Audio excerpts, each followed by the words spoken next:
Mike continues to break the association rules for his own personal and political benefit. And I asked him, and he says, I can't come up with one.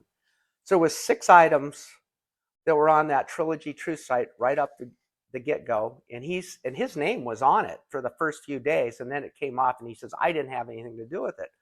So I said, where do we go from here, Greg? And he says, well, put together an email, which I did, to Scott, and he goes, and I'll talk to him and see what we can do about this. So that was March 20th when I met with Greg. I sent the email, I copied Greg that night, and the very next day, there's a post on the Trilogy Truth site that he just slams me in the post that he made on that website.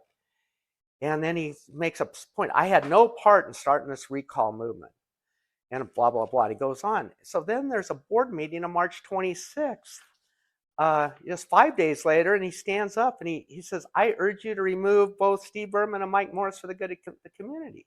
He did that publicly in the board meeting. And so the point is, when it first came out, I had a problem with those 6 accusations. I met with him privately. We met for about an hour. I thought it was a good meeting. I wrote the email.